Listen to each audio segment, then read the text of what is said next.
being executed for having tired hands, a death sentence for wearing glasses, being killed by the state for having a bad dream. These aren't plot points from a surreal movie. They were historical realities. The law books only tell half the story. The other half was an unwritten code of conduct where the punishment for a simple social mistake wasn't embarrassment. It was the end of your life. We are now entering the minefield of history's most lethal etiquette. 1. Imagine being at a political conference where Joseph Stalin has just finished a rambling 3-hour speech. The applause begins. It's thunderous, of course. But then it keeps going. And going. For 5, 10, even 15 minutes. Your palms are raw, your arms ache, but you can't stop. Why? Because somewhere in that sea of clapping communists, agents of the secret police are watching. Their only job is to see who stops clapping first. That person, the one whose physical endurance finally gives out, is clearly the least devoted to the cause. This simple act of physical exhaustion was logged as disloyalty, and it was enough to get you arrested in the dead of night and sent to a Siberian gulag. It was a terrifying, mandatory standing ovation where the price of a ticket was your life. 2. So, you've somehow secured a meeting with King Louis XIV, the self-proclaimed Sun King, in his ridiculously opulent palace of Versailles. The meeting concludes. Now what?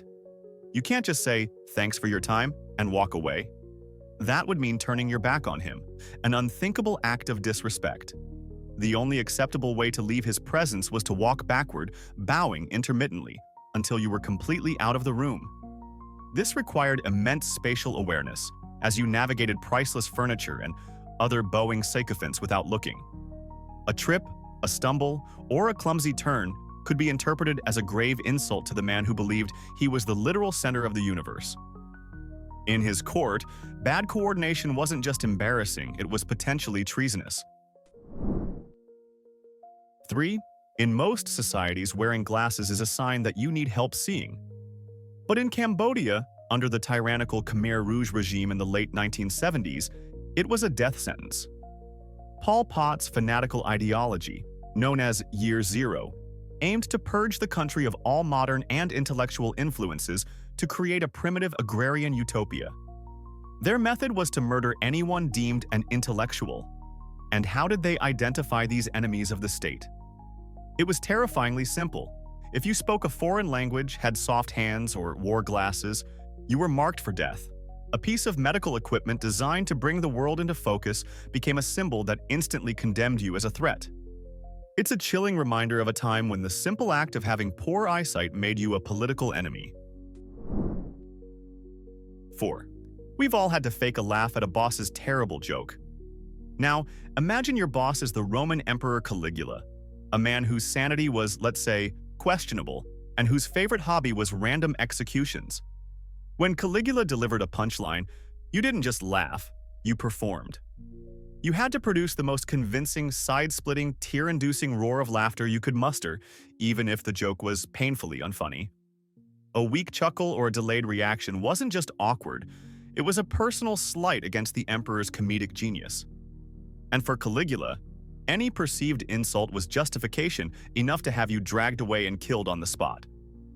It was the world's most dangerous comedy club, where the only one bombing was the audience member who didn't laugh hard enough. 5. You find yourself in the smoky, crowded longhouse of a powerful Viking chieftain. He raises a massive drinking horn filled with potent, cloudy mead and shoves it in your direction. The problem is, you're not thirsty. Or perhaps you're just not a fan of sharing backwash with an entire clan of bearded warriors. Saying no thank you is not an option. Refusing a drink was a catastrophic insult in Viking culture. It carried 2 deadly implications. Either you believed the chieftain was trying to poison you, or you considered his hospitality beneath you. Both were accusations against his honor that could only be settled with violence. So you drank. You chugged that questionable brew as if your life depended on it, because it absolutely did. Your choices were a hangover or a battle axe to the face. 6. The Mongols under Genghis Khan had a reputation for brutality, but they also had a surprisingly complex set of social rules. While they were famously unafraid to spill the blood of their enemies, spilling a drink in a Mongol's yurt was a far more serious offense. Their staple drink, kumis, a sour and alcoholic beverage made from fermented horse milk, was central to their culture of hospitality. To accidentally knock it over was not just clumsy, it was seen as a terrible omen that offended the spirits of the household and insulted your host's generosity. Depending on the Khan's mood, this simple party foul could escalate instantly from an apology to a death sentence. It was a culture where you had to be more careful with your cup than with your sword. 7. In 17th century England, the government's reach extended into the most private place imaginable, your own mind. Amidst extreme political paranoia, a law was passed that made it an act of treason to imagine the death of the king. This wasn't just about plotting an assassination. It literally meant that the very thought, or even a dream about the king's demise, was a capital offense. If you were foolish enough to wake from a nightmare about the king's death and tell someone about it, you could be arrested, put on trial for your subconscious thoughts, and executed. This turned every citizen into a potential thought criminal. It was the ultimate invasion of privacy, where you could be condemned not for what you did, but for what your sleeping brain accidentally conjured up. 8. In the vast Mongol Empire, the job of a royal messenger was arguably the most dangerous in the world.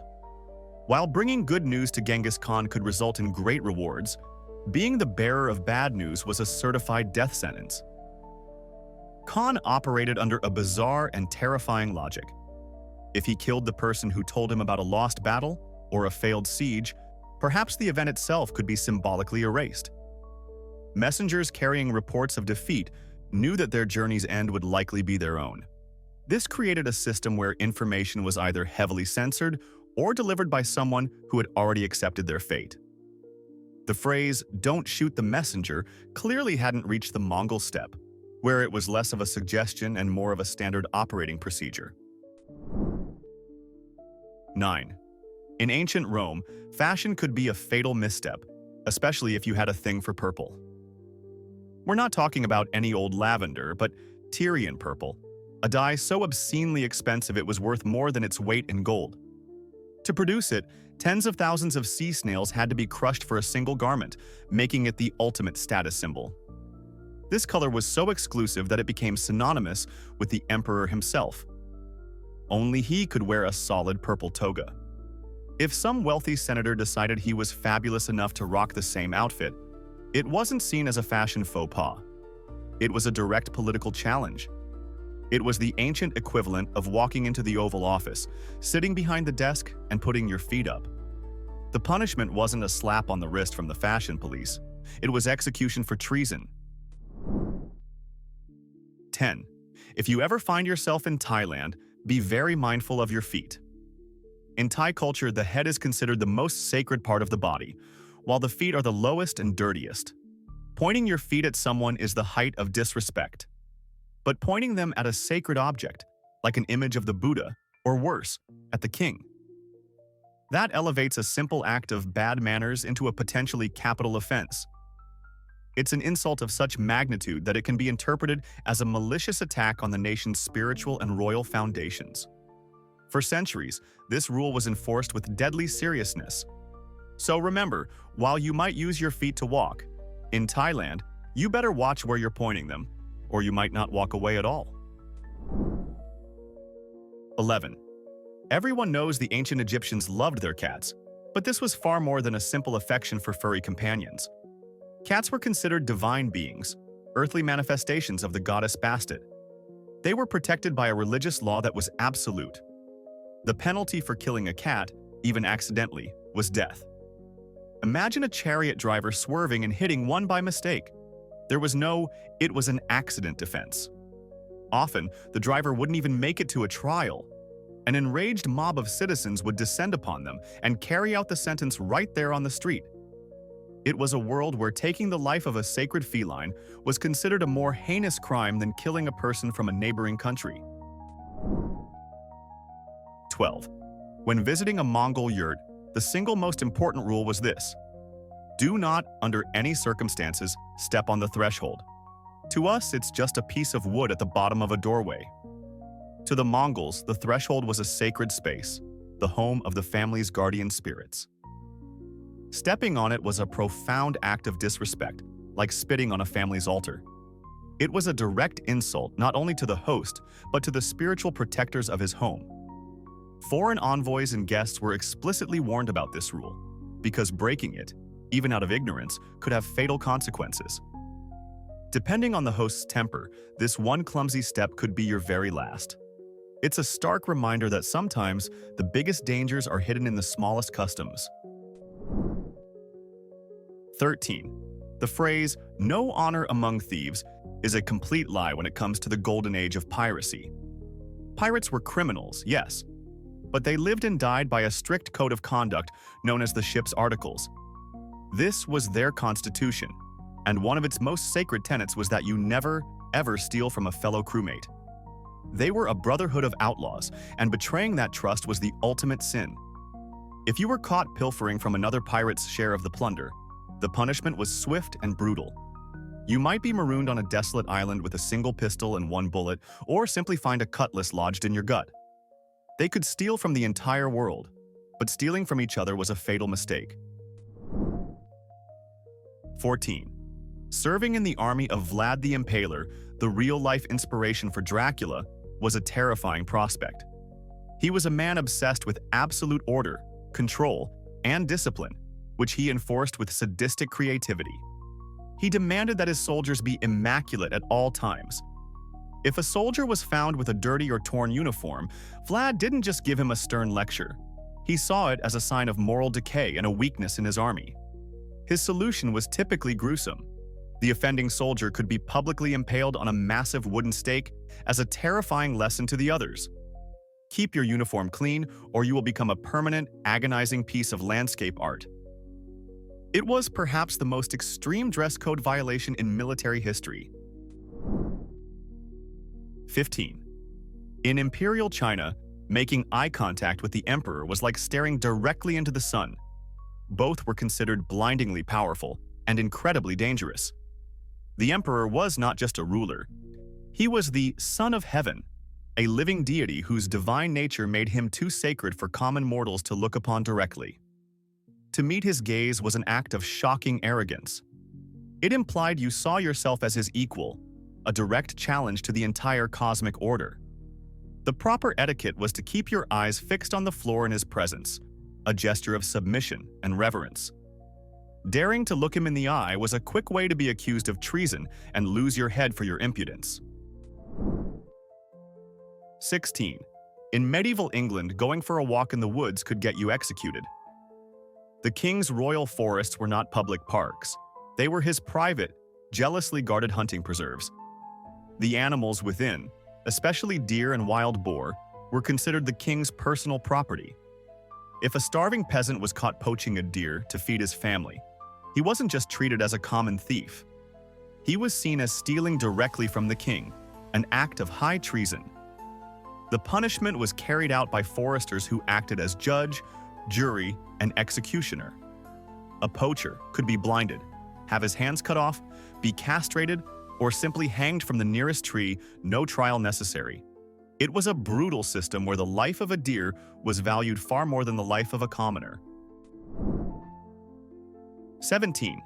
In the lawless saloons of the American Old West, a man's reputation was often the only thing he truly owned, and it was defended with lead and gunpowder. Card games were a deadly serious business, a stage where fortunes and lives were won and lost. If you suspected another player was cheating, you had to be absolutely certain before making an accusation. Calling a man a cheat without irrefutable proof was a direct assault on his honor, an insult so grave that it couldn't be settled with an apology. It was a challenge that was almost always answered with a drawn pistol. The etiquette of the gambling table demanded that you either prove your claim or back it up with deadly force. Accusations were made not with words, but with the cold, hard finality of a gunfight at high noon. 18. No one approached the Sapa Inca, the god-king of the Inca Empire, empty-handed. It didn't matter if you were a high priest, a decorated general, or a foreign dignitary. The protocol was absolute. To enter his sacred presence, you were required to carry a symbolic burden on your back, known as a kaipai. This could be a small bundle of cloth or a few sticks, but its meaning was monumental. It was a physical representation of your humility and submission before the divine emperor. To appear before him without this burden was an act of unthinkable arrogance. It signaled that you saw yourself as his equal, a direct challenge to his authority. Such an insult was a capital crime, ensuring that your audience with the emperor would be your last. 19. Serving as a royal cupbearer to a Persian king was one of the most prestigious positions in the court, but it was also one of the most perilous. The king lived in constant fear of being poisoned, making the act of serving him wine a high-stakes ritual. The cupbearer didn't just pour and serve. He had to perform a precise, elaborate ceremony that included tasting the wine himself in the king's presence to prove it was safe. Skipping a step, fumbling the cup, or showing any sign of nervousness could be interpreted as a sign of guilt. In the paranoid world of the royal court, a simple mistake in the wine service wasn't just a breach of etiquette. It was seen as a poorly disguised assassination attempt, and the punishment would be immediate and excruciating. 20. The Aztec civilization believed their rituals were essential to maintaining the very balance of the cosmos. Their priests were not just religious leaders, they were cosmic engineers, and their ceremonies were complex and unforgiving. During a sacred ritual, every word, chant, and movement had to be perfect. To mispronounce the name of a god was a catastrophic error. It wasn't like flubbing a line in a play. It was seen as a cosmic disruption that could anger the deities and bring ruin upon the entire empire. The penalty for such a blunder was as severe as the perceived crime. The priest who made the mistake would often be offered up as a human sacrifice himself, his own heart cut out to appease the very god he had just offended and restore the sacred harmony he had broken. 21. In Thai culture, the head is considered the sacred vessel of the soul, the highest and most spiritual part of the body. You simply do not touch another person's head without permission. Now, amplify that belief by 1,000 when it comes to the King of Thailand. As a figure considered semi-divine, his head is the most sacred object in the entire kingdom. To touch it, even accidentally, was the ultimate act of defilement and disrespect. It was an instant act of treason, a crime so severe that the historical punishment was swift and certain death. This rule created an almost invisible force field around the monarch, a physical manifestation of his sacred status. It's a powerful reminder that in some cultures, the lines between etiquette and existential threat are razor thin. 22. The Magi, the priests of ancient Zoroastrianism in Persia, revered fire and water as sacred, divine elements that must be kept pure at all costs. Their religious rituals were conducted with meticulous precision to avoid any form of pollution. A priest officiating a ceremony at a sacred fire altar had to wear a special veil over his mouth called a padan. This wasn't for fashion. It was to prevent his breath, spit, or a sudden cough from contaminating the holy flame. If a priest were to sneeze, cough, or even breathe too heavily on the fire, it was considered a sacrilege of the highest order. This act of accidental pollution was not forgiven with a simple, "Excuse me." It could result in the priest's execution for defiling the divine. 23. In North Korea, public displays of grief are not just expected, they are mandatory and aggressively policed. Following the deaths of Kim Il-sung and Kim Jong-il, the state demanded that every citizen participate in orchestrated, hysterical mourning. Citizens were watched by officials to ensure their performance was convincing. If your crying wasn't loud enough, if your tears didn't seem genuine, or if you failed to show the appropriate level of theatrical despair, you were marked as a political dissident. The punishment for insufficient grief was severe. You could be sentenced to years of hard labor in a brutal prison camp, or, in some cases, simply disappear forever. It's a terrifying world where your very survival depends on your ability to fake overwhelming sadness on command. 24. In ancient Athens, the olive tree was more than just a source of food and oil.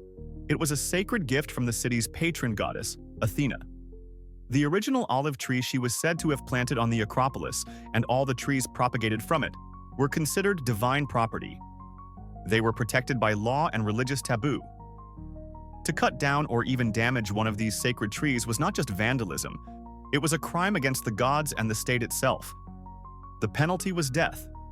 Even during times of siege and starvation, when firewood was desperately needed, the sacred groves were left untouched. Harming one of Athena's trees was seen as an act that could bring divine wrath down upon the entire city, a risk that no Athenian was willing to take. 25. In imperial China, gift-giving was a treacherous art form, a complex social minefield where a single misstep could have deadly consequences, especially when dealing with powerful officials or the emperor. The etiquette was a razor's edge. Present a gift that was too cheap, and it would be seen as a grave insult to the recipient's status, implying they were worth little. Offer a gift that was too expensive, and it would be interpreted as a blatant bribe, an attempt to corrupt them. Even the object itself was fraught with peril. Certain items carried hidden, negative symbolic meanings. For example, giving a clock was a homophone for attending a funeral. Getting it wrong could mark you as insulting, corrupt, or just plain cursed, any of which could lead to your swift removal from public and mortal life. 26. In the unforgiving vastness of the Arabian desert, the Bedouin tribes lived by a code where hospitality wasn't just a virtue, it was the law of survival. Known as Badu, this code dictated that any traveler, even an enemy, must be given food, water, and shelter. To refuse a stranger in need was the most shameful act imaginable, a stain upon the honor of the individual and their entire clan. But it was also incredibly dangerous. A person left to die of thirst in the desert had family, and that family would be honor-bound to seek blood revenge, or dhar. They would hunt you down relentlessly, and the resulting feud could last for generations. In the desert, sharing your last piece of bread wasn't just being nice, it was an insurance policy against a violent, honor-bound death. 27. When Spanish conquistadors first met the Aztec Emperor Moctezuma II, they were baffled by the strict and bizarre protocols required to enter his presence. Moctezuma was considered a living god, and the etiquette reflected this divine status. Before entering his throne room, every visitor, regardless of their rank, was required to remove their footwear. Walking barefoot before the emperor was a non-negotiable symbol of humility and submission. To keep your sandals on would be an act of supreme arrogance, a declaration that you considered yourself equal to a deity. This was not a minor fashion mistake. It was blasphemy. The punishment for such an insult was as simple as it was final: immediate execution for daring to tread on sacred ground with profane footwear. 28. For a huge portion of the ancient and medieval world, from the Middle East to parts of Asia and Europe, the left hand was universally considered unclean. This wasn't just a quirky superstition. It was a practical matter in a world without toilet paper. The left hand was reserved exclusively for personal hygiene. Consequently, using it for any social or public interaction was utterly repulsive. To offer your left hand for a greeting, to pass food with it, or especially to eat with it, was the equivalent of slapping someone in the face with a filthy rag. In some highly stratified societies, this disgusting breach of etiquette could be seen as a deliberate and malicious insult, and depending on who you offended, the reaction could be far more severe than just a look of disgust. It could be violent. 29. In ancient Polynesian societies, a chief was not just a leader. He was a vessel of sacred power, known as mana. This spiritual energy was believed to be so potent that it emanated from him, imbuing everything he touched, and even his own shadow. A chief's shadow was not just a patch of darkness. It was considered a physical extension of his sacred being. To accidentally or intentionally step on it was a terrifying taboo. It was seen as a physical assault on the chief's mana, a violation of his divine authority. The punishment for this seemingly harmless act was often death, as it was believed such a transgression could bring spiritual disaster upon the entire tribe. You literally had to watch where you walked, lest your shadow trespass on that of your leader. 30. The sacred geese of the Temple of Juno on Capitoline Hill were Rome's unlikely heroes. According to legend, during a Gallic siege in 390 BC, their frantic honking alerted the sleeping Roman guards to a surprise night attack, saving the city from certain conquest. From that day forward, these geese were revered as divine guardians. They were pampered, fed from the state's coffers, and treated better than most citizens. To harm one of these birds, even during a famine when people were starving, was an act of profound sacrilege. It was seen as betraying the very protectors of Rome. The penalty was not a fine or imprisonment. It was death by crucifixion, a brutal and public spectacle to remind everyone that the city's feathered saviors were untouchable. 31. In the politically charged atmosphere of 18th century England, even a simple dinner party could be a test of allegiance. The practice of toasting the reigning monarch was a critical and non-negotiable ritual. At the end of a meal, when the glasses were raised to the king's health, everyone was expected to participate. Refusing to stand, failing to raise your glass, or, most subversively, passing your glass over a water bowl while toasting, a secret sign of loyalty to the exiled Jacobite king over the water, was not seen as a simple social gaffe. It was a blatant political statement, an open declaration of treasonous sympathies. Such an act could get you arrested on the spot and charged with sedition, proving that even a sip of wine could seal your fate. 32. If you were a Russian noble or boyar serving under Tsar Ivan the Terrible, punctuality was not just a virtue, it was a matter of life and death. Ivan was a monarch defined by his explosive rage and deep-seated paranoia. He demanded absolute obedience, and he viewed lateness as a sign of disrespect and, very likely, conspiracy. If a boyar was late to a meeting of the council, Ivan wouldn't just give him a stern look. He might personally beat the tardy nobleman with his heavy royal staff, sometimes to death, right there in front of his horrified peers. In Ivan's court, there was no such thing as being fashionably late. There was only on time and in mortal danger. Your schedule wasn't just a suggestion, it was a lifeline. 33. In feudal Japan, the samurai warrior class lived by a strict code of honor, bushido, where their swords were not merely weapons. They were extensions of their very soul. The two swords, the long katana and the shorter wakizashi, were symbols of their status, their power, and their personal honor. An incredible etiquette developed around them. If a commoner were to accidentally bump into or touch a samurai's sheathed sword as they passed in the street, the offense was known as saya-at. This seemingly minor contact was considered a grave insult and a direct challenge to the samurai's honor. According to their code, the samurai had the legal right, known as kiri sutegomen, permission to cut down and leave, to immediately draw his sword and execute the offender on the spot. It was a world where a clumsy step in a crowded market could be your last. 33 paths to an early grave, all paved with bad manners. But history is a vast and idiotic landscape, and we've barely scratched the surface of lethal customs. The challenge is now yours. What is the single most insane, life-ending etiquette rule we completely failed to include? Prove that history is even dumber than we showed.